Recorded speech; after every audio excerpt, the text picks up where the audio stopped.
ஆண்டவராகிய இயேசுவின் நாமத்தினாலே இந்த காலை வேளையில் கூட உங்களை யாவரையும் வாழ்த்துகிறேன். கர்த்தர் உங்களை ஆசீர்வதிப்பாராக. இந்த நாளிலே கூட நீதிமொழிகள் 3ஆம் அதிகாரம் 26ஆம் வசனத்தை கூட வாசித்து தியானிக்கலாம்.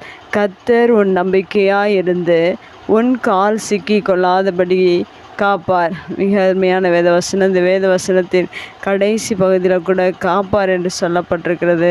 இங்கே பாதுகாப்பை குறித்து சொல்லப்பட்டிருக்கிறது. நாம் தேவன் மீது நம்பிக்கையாக இருக்கும்போது மெய்யாகவே நமக்கு இந்த பூமியில் பாதுகாப்பு உண்டு. ஏனென்றால் தேவன் நம்மை காக்கிறவராக இருக்கிறார்.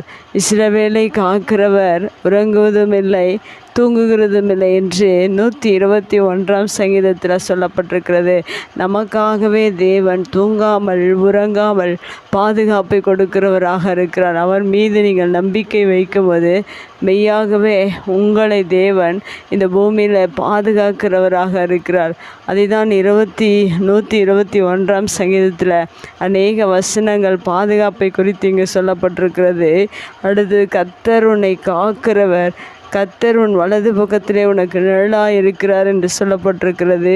பகலிலே வெயிலாகிலும் இரவிலே நிலவாகிலும் உன்னை சேதப்படுத்துவதில்லை. கர்த்தர் உன்னை எல்லா தீங்குக்கும் விலக்கி காப்பார். அவர் உன் ஆத்துமாவை காப்பார் என்று பாதுகாப்பை குறித்து தொடர்ச்சியாக இந்த சங்கீதத்தில் எழுதப்பட்டிருக்கிறது. கர்த்தர் உன் போக்கையும் உன் வரத்தையும் இது முதற்கொண்டு என்றென்றைக்கும் காப்பார் என்று அநேக பாதுகாப்பை காப்பார் என்கிற வார்த்தையின் தேவன் நம்மை ஒவ்வொரு நாளிலும் எந்த சேதங்களும் பகலிலாகிலும் இரவாகிலும் எந்த சேதங்களிலும் அணுகாதபடிக்கு தேவன் நம்மை பாதுகாத்து இந்நாள் வரைக்கும் பாதுகாத்து கொண்டு வருகிறார்.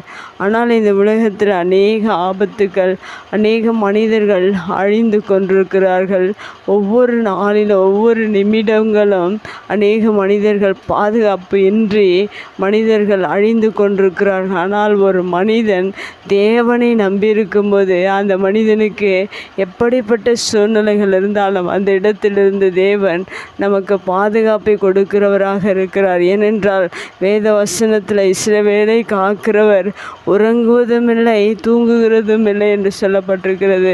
நீங்கள் இஸ்ரவேலாகிய அந்த தேவனை நீங்கள் நம்பியிருப்பீர்கள் என்றால் மெய்யாகவே தேவன் உங்களை தூங்காமல் உறங்காமல் பாதுகாத்து உங்கள் போக்கிலும் உங்கள் வரத்திலும் ஒவ்வொரு நாளிலும் உங்களை பாதுகாக்கிறவராக இருக்கிறார்.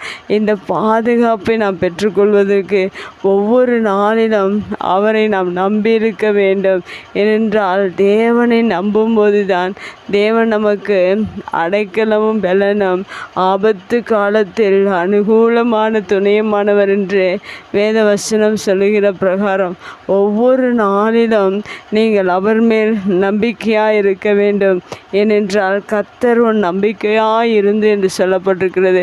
எந்த ஒரு மனிதனானாலும் அவனுடைய நம்பிக்கை கர்த்தராக இருக்கும்போது தேவன் என்னோடு கூட இருக்கிறார், என்னை பாதுகாப்பார் என்ற ஒரு நம்பிக்கை ஒரு மனிதனுக்குள் இருக்கும் என்றால் அந்த மனிதனுக்கு எந்த கடைசி இடத்துல உலகத்தில் எந்த இடத்தில் இருந்தாலும் எந்த சூழ்நிலையில் இருந்தாலும் எந்த ஆபத்தில் இருந்தாலும் அந்த மனிதனை தேவன் பாதுகாக்கிறவராக இருக்கிறார்.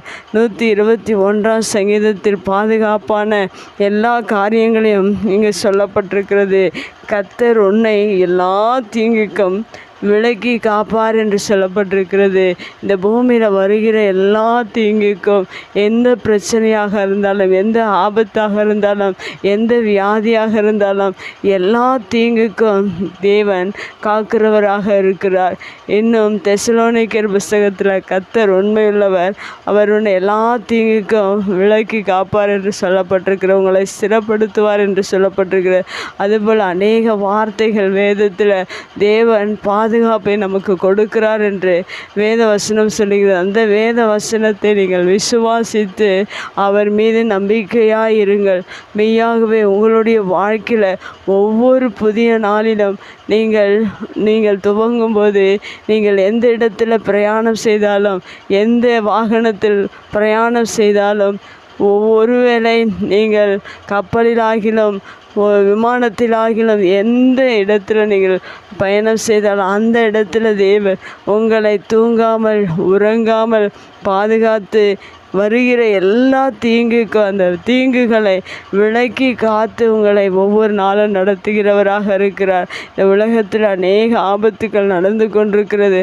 அநேக மனிதர்கள் அழிந்து கொண்டிருக்கிறார்கள். ஆனால் கர்த்தரை நம்பியிருக்கிற ஒவ்வொரு மனிதனுக்கும் தேவன் பாதுகாப்பை இந்த நாள் மட்டும் கொடுத்து வருகிறார். இனி வரும் நாட்களிலும் கொடுக்க அவர் வல்லவராக இருக்கிறார் என்பதை நீங்கள் ஒருபோதும் மறந்து போகாதீர்கள். இந்த நாள் மட்டும் தேவன் நம்மை பாதுகாத்து நடத்தினதற்காக ஒவ்வொரு நாளும் நன்றி சொல்லுங்கள். கர்த்தர் உங்களை ஆசீர்வதிப்பார். கண்களை மூடி ஜெபிக்கலாம். எங்கள் அன்பு தகப்பனே, இந்த அருமையான வார்த்தைக்காக நன்றி செலுத்துகிறோம். கர்த்தர் நம்பிக்கையாய் இருந்து என்று சொல்லப்பட்டிருக்கிற வார்த்தையின் பிரகாரம் நீர் எங்கள் நம்பிக்கையாக இருக்கிறபடினால நீர் எங்களை ஒவ்வொரு நாளும் பாதுகாத்து எங்களை வருகிற எல்லா தீங்குக்கும் விலக்கி காத்து இம்மட்டுமாய் நடத்தின உமக்கு நன்றி செலுத்துகிறோம்.